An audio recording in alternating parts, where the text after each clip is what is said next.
everyone, this is Dawn Wiggins, licensed marriage and family therapist, joining you today for today's topic on work-life balance. Thank you so much for joining me, whether you're watching live or you're watching the recording after the show.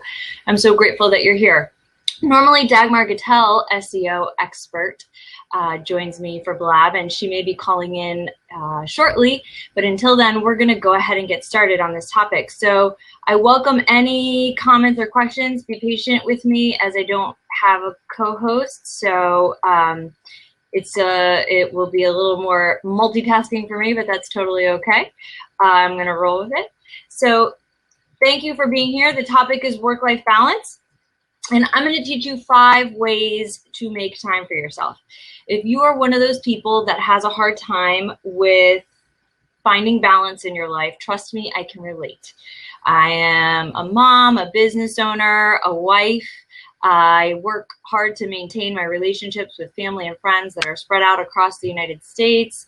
I manage a chronic illness, and so I really have to focus on work-life balance being a priority in my life. Otherwise, I wouldn't be able to function the way that I do and do all of the things that I love. And that's really the bottom line of today's talk on work-life balance. When you stop doing what you love, you're going to stop loving what you do. And I really want to help support you in getting to that place or staying in that place where you love what you do and your life feels balanced. So once again, my name is Dawn Wiggins. I'm a licensed marriage and family therapist and expert in relationships. And I am going to jump into the 5 things that you could do to balance your life. It's really interesting and scary that in Japan, they actually have a word these days for people who die from overworking, and it's called karoshi. And I hope that I'm pronouncing that properly, but they've discovered in Japan that there's 2 different reasons that people die from overwork, and that is either related to cardiac illness or suicide-related death because of work-related stress. So we can see in a lot of parts of the world where people don't have work-life balance, it is literally becoming a life or death situation. And my experience is that in the United States, we have a culture where we always want to do more, we want to be more, we want to have more. And so that idea of more is constantly pushing us when really what we typically need to do is less. So I certainly am concerned for people in Japan and anywhere in the world that are out of touch with what balance looks like, because it's a huge priority in my life, and it's what's given me a lot of satisfaction in life and a pace of life where I can enjoy the things that I have and not kind of regretting or feeling resentful about my day-to-day life. So I'm going to share with you a lot of the tips and tricks that I use. The first one is know how to overcome your seductress. So by seductress, I mean, what is that thing that steals your time? The thing that tempts you away from really doing the things that you would rather be doing, the things that you love. Looks like Dagmar just popped in. I'm going to have her join us.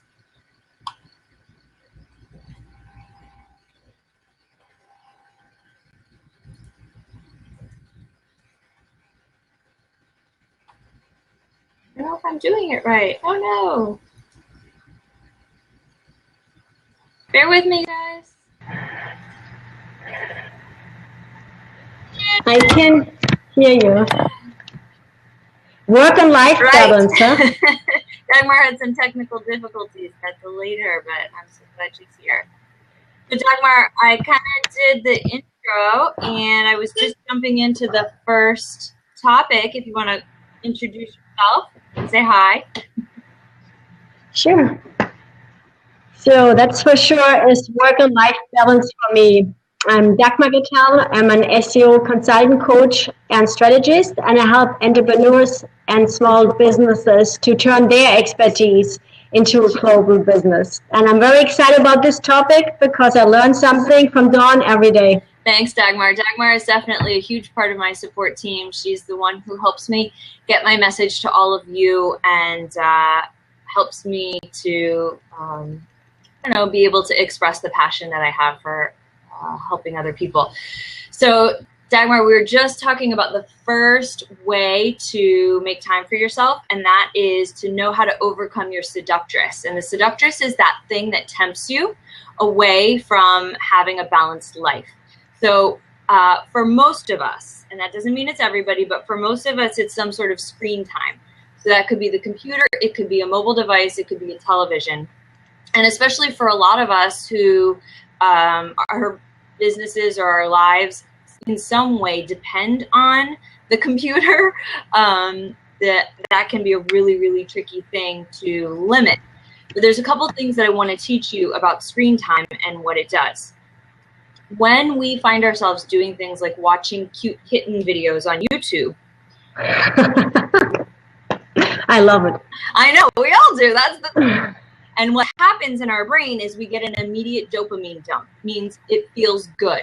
And what we start to do is we teach our brain that dopamine dump that we get instantly from watching those cute kittens, our brain wants it that quickly all of the time. And so we start to create a habit or pattern where it's the instant gratification that creates the dopamine instead of things that promote long-term satisfaction or connection with other people. So awesome. Dawn, let me just stop you for a second. I saw you didn't start the recording yet. Make me a co-host. You did? I did. We're recording. Okay, perfect. Thank you, though. Okay, you're welcome. It's not that cute kitten videos are bad. We all love cute kitten videos. It's about being able to set limits to your screen time. If you're an entrepreneur or you're you own your own business, or part of what you do is involves email, social media, even if you just like to be on social media, be mindful and set some limits around it, specifically around just before bedtime and specifically with your family members. Come to an agreement about what is okay and what doesn't work for your family. Because that screen time can really be one of the things that is a killer in relationships and is a killer in terms of our own mental health. We're getting that instant dopamine dump, but we don't realize that we're reinforcing a pathway that limits our ability to find happiness in other areas outside of the computer screen or the mobile device. Right. I had a client. And you know what? Go ahead. What you just said, like you search for something, but the result is not always what you expect, right? Search engine. So it's really, you search for cute kitty videos or images or whatever, and then suddenly you get animal abuse or get something else. So then if you get pulled into that, you don't really end your evening nicely. You end your evening perhaps with thoughts what bothers you. So what you said, I think, is so important, to make conscious choices when you allow the outside coming in, or when you take control and you read a book or you do something consciously what only you can control. You're absolutely right. Where what you described is something that happens to all of us.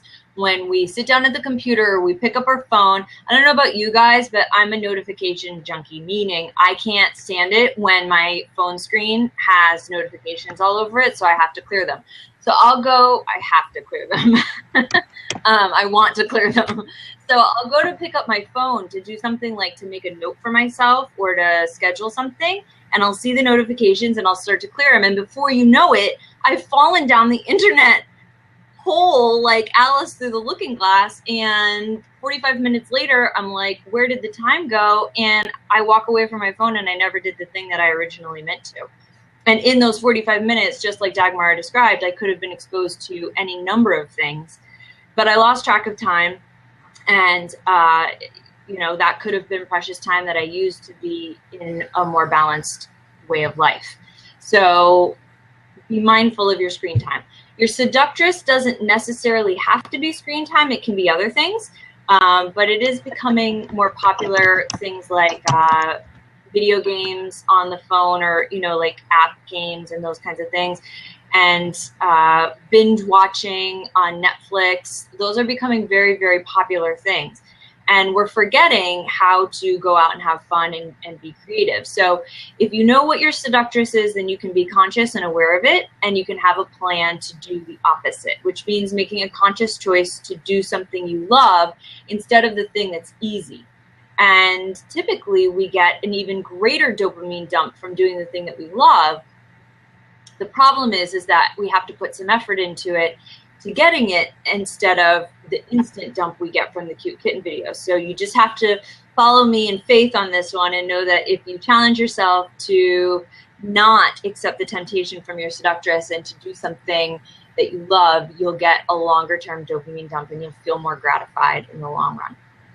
So at the end, what you're saying again, it's all about conscious choices. I can have the fast satisfaction and just follow my emotions, but then get lost. Yes. Or make a conscious choice. Do I want to have something positive? What is it? Is it a good cup of tea? If it's a nice talk with a friend? Is it whatever, reading a book or something else, whatever makes somebody happy? Absolutely. So the first one, you're probably going to hear that advice from a lot of people. It's know what your time thief is and know how to fix it. Okay, here comes the second one, which I think is a little more unique and important. And that is take fear out of the equation. And the bottom line is we make choices out of fear without realizing it so often when it comes to work-life balance. We push ourselves to work more than we really need to because we're afraid that we won't have enough, we won't be good enough, we won't be accepted, that we are going to disappoint someone, we're not going to make enough money. Whatever it is, it's about not enough. And so not worth enough. Correct. And so we make work-life balance choices out of fear. When we take fear out of the equation, all of a sudden there seems to be a lot more possibilities in our mind.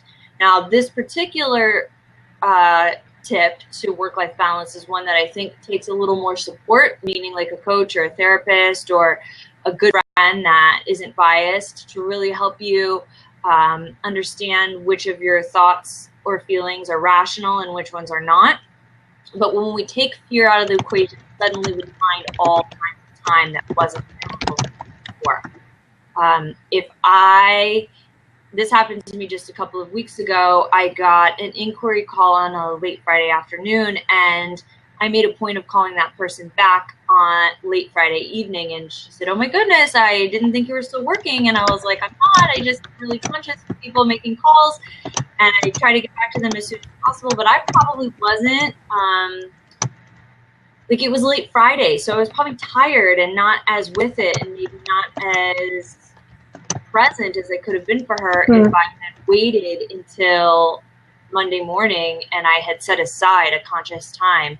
And so out of fear that I wasn't going to get there fast enough and she was going to think that, you know, I didn't prioritize her, that I made that choice. So I didn't have to pick up the phone that Friday evening, but Green lied to me and I believed it.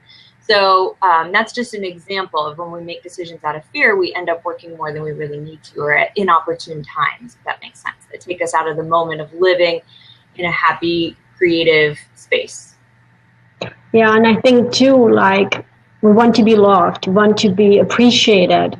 So then the opposite comes in. I think it's both what we want to do. I mean, fear choices, but also choices to get more emotions or to get... to get more love, to get more feelings for that. Acceptance. Yeah. We all want to be loved and accepted. Yep. But we have to really to have work-life balance. We have to start with, you know, being able to love and accept ourselves first, and taking how everybody else thinks and feels about it out of the equation. And that may sound crazy to some people but I have a boss, I have expectations to meet. And that can all be managed. And that brings us to our next tip, and that's to reprioritize. And that means really taking a look at how often do you feel overwhelmed with life. I know for me, when I feel that uncomfortable sense of overwhelm, that I have too much to do in too little time, it's because I've bought into some belief in my mind that's not really true, that I have to execute a series of tasks in an amount of time that's unreasonable. And this happened to me probably in the last month as I was kind of taking on some business development tasks and working on my business as well as in my business. and planning some family trips and that kind of thing. And all of a sudden I felt like, oh my goodness, I am like frazzled. And I was like, all right, it's time to regroup. What do I need to do? So I called a team meeting, which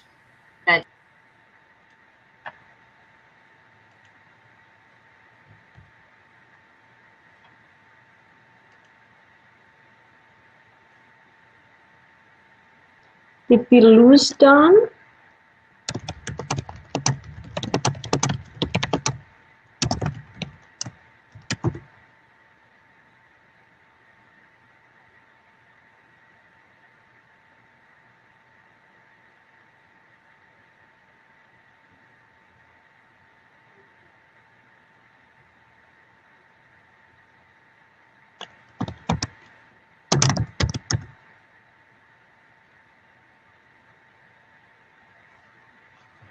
Don't see Dawn with me.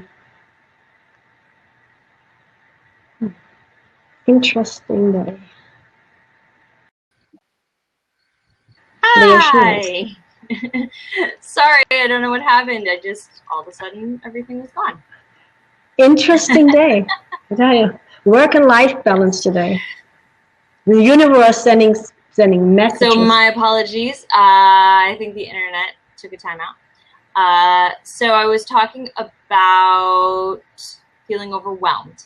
And I was just about to say I had a team meeting, which meant I was talking to myself. Yes, I do that. And in my team meeting, I said to myself, okay, Dawn, what are the real priorities here? What really needs to get done? What's necessary versus what I've convinced myself is necessary to get done? And I reprioritized, and I decided I was going to go back to basics, simplify. And all of a sudden, after I made those decisions with myself, I felt lighter. I felt more at peace. And so this is one of those places where you have to really be able to evaluate the difference between what you believe is necessary and what truly is necessary to get done, and evaluate the amount of time you have to get it done in. And when you stretch that out a little bit, or you're a little gentler with yourself, all of a sudden you have more free time. You can recognize what really the priorities are, what they need to be in order to do the things that you want to do successfully in a work smart, not hard kind of way. A lot of times when we're in this place of imbalance with work and life, we end up working harder than we need to because our brain isn't organized, we're overwhelmed, and so we end up duplicating tasks or doing them at times of the day where we're exhausted, and so it takes us twice as long to do them, we're inefficient. So it's really about reprioritizing.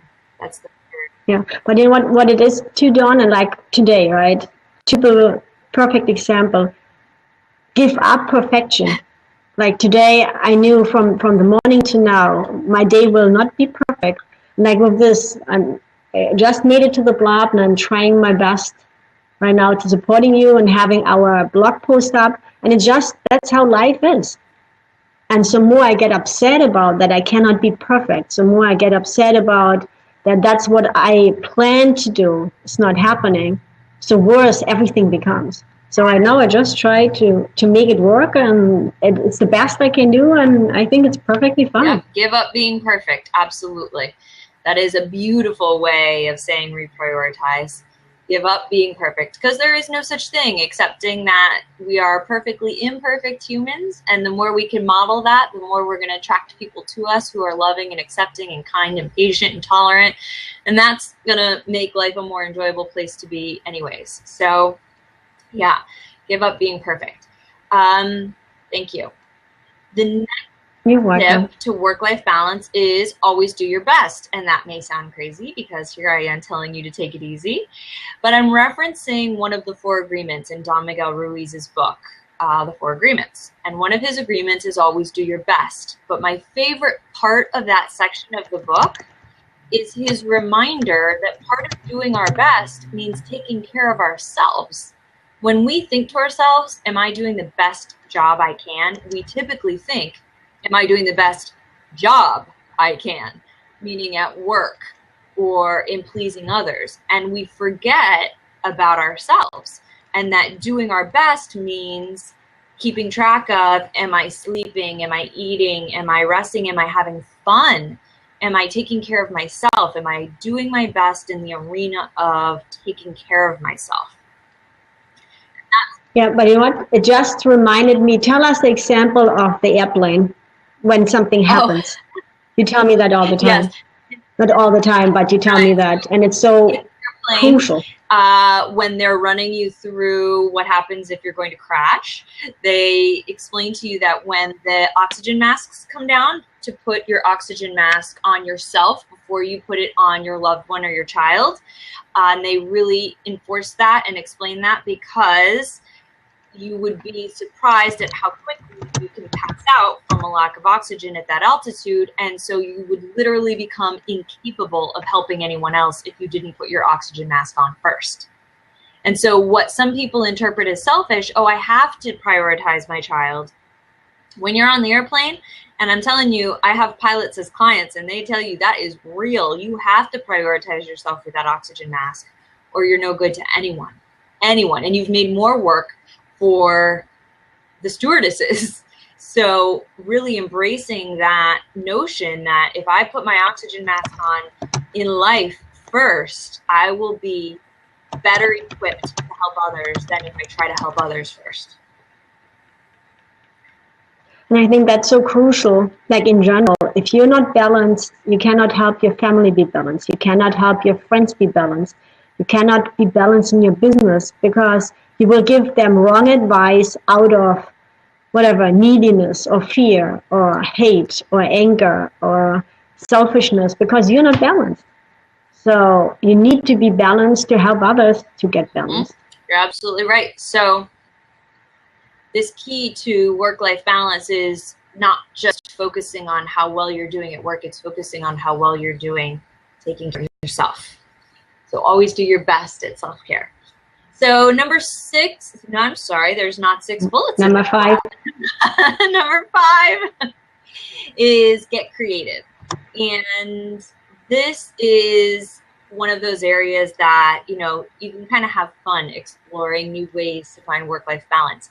And when I was preparing for this blab, I found this super cool website that I'm going to tag. It's called flyupfitness.com.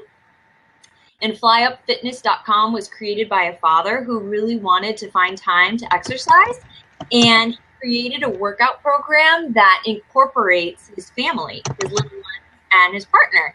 And so what he did, instead of skipping being able to exercise or choosing to exercise and then missing out on time with his family, he created a program that incorporates that. So he's bonding with his family. He's spending quality time with them. They're involved. He's also taking care of himself and getting that dopamine dump from exercising that's more long-lasting than the cute little kid. So flyupfitness.com, that's a super creative way to practice work-life balance.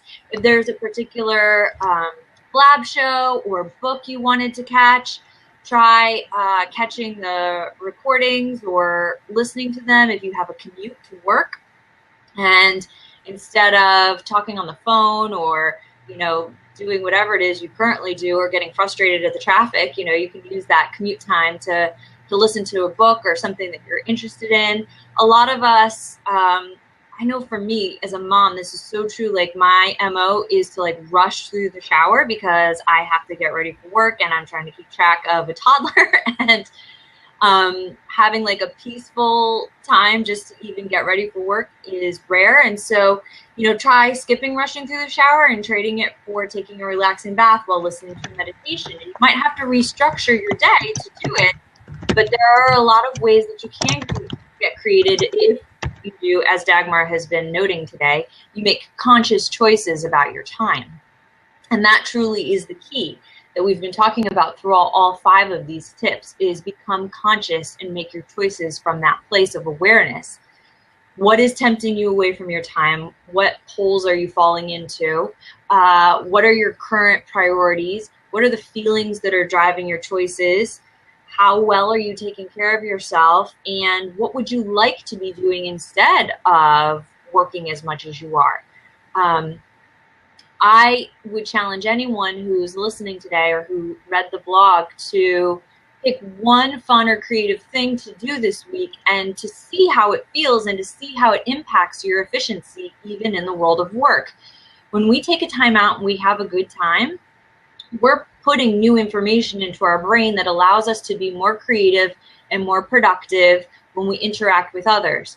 And so if you were to go take a walk in a park, go to the beach, go out with your friends, you would be putting in new, fresh input, new content that is going to allow you to be relaxed, feel good, and then when you do go back to work, you're going to have a new perspective because you'll have done something different. So that's my challenge to everyone this week, is do something fun and see how it really impacts your work-life balance. Some of you may have even forgotten what's fun, but I promise you, if you think about it, at some point in your life, there's been something that you've really, really enjoyed, whether it's fishing or reading, and you've convinced yourself that you just don't have time for it. But as I said in the beginning of the blab, you stop doing what you love, you stop loving what you do. And that is the opposite of what I wish for you in your life. Because I wish for you to have a life where you can feel love, you can give love, and you can feel satisfied with the life that you're leading, and you don't feel bogged down in problems and the circumstances of your life. So your assignment is to go out and do something you love this week. Yeah, but you know what it is? I find what it is because I'm a workaholic, because I grew up with a father who told me life is work and work is hard, and that's what you have to do, right? So for me, I just took it as that's something what is normal. So you work all the time. And it took practice for me, right? It took consciousness for me to work on that. Not in a situation when I feel overwhelmed, because then it's gone. Like when I feel overwhelmed, then to try to balance is very hard. So like I pick simple examples when I know I can stop working and do something else, to make a conscious choice to say, okay, now it's enough. I worked enough, and now I have the right to enjoy and just be myself without focusing on work. Well, and so you said two things that I heard there, that you got programmed as a young person to have a very strong work ethic. And there is value to that. I don't want to diminish that in any way. A strong work ethic can be very, very valuable. However, when it crosses the balance, it's probably because of one of two things. And we've mentioned both of them today. The first one that you mentioned, Dagmar, was perhaps fear that you're going to disappoint the person who taught you that belief system. I don't want to be a disappointment. I want to get it right. I want to do it the way that I was taught. And so it's, again, understanding, is there fear driving your habit? And then the second thing goes back to those cute kitten videos. A lot of us look for distractions to our mind, because when we just sit quietly, our mind races, and racing thoughts are really uncomfortable. There is a Buddhist philosopher that said once that all of life's problems come from the inability to sit quietly in a room for 1 hour. And I find that with the clients that I work with, and even with myself, that is very, very true. To sit quietly doing nothing for 1 hour, if you were to try it, I would love to hear feedback from folks about, what happened to them as they tried that experiment. Because our mind races, we think, oh my goodness, there's so many things I need to do, I could be getting done. Our anxiety level goes up, and we become uncomfortable, and we want a distraction. And so the key is to make a conscious choice about, what am I trying to distract myself from, and what can I do instead that would be productive to my overall well-being, that would create balance, and not just productive at work. Because then we end up being that guy in the gym that's always working on his biceps but never does legs day, where we have an overdeveloped part of our brain that becomes very, very good at work, but an underdeveloped part of our brain that is good at relaxing or just being. So that's where you hear that saying human doing instead of human being. We really want to find that balance and teach our brains how to just be a human being. Yeah, absolutely. I know I just said a lot. I'm sorry. No, all perfect. So those are our 5 tips for work-life balance. I would guess that next week's topic is going to be in this similar arena. This is a very, very popular topic in society today. And one of the most common things that I run into in my practice is how an imbalance in work life, it leads to problems in the bedroom. And so that's probably what next week's topic is going to be about. How work-life balance can affect your sex life. That's great. That's a great bridge to pass over. So I welcome you all to join us next week at 3 p.m. Eastern Standard Time for more work-life balance, where we're going to drill down a little bit further on some of the consequences and how to fix them if you haven't had a balanced work-life existence. Thank you all for being here today or for watching the video after the fact.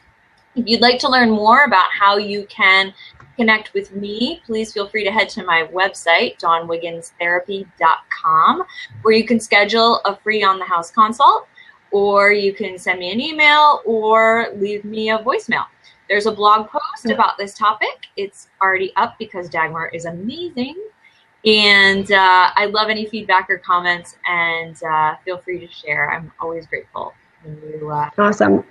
I just posted your blog post URL, and I also posted on the house consult. Do you want to share something? How you do this on the house consult? So the On the House consult is a free 30-minute phone consult where you and I can get to know each other a little bit better, and you can ask any questions you might have about therapy, and we can start to set some goals for you in your path of personal development. So that is a free 30-minute on the house phone consult, and perfect. I encourage you to try that.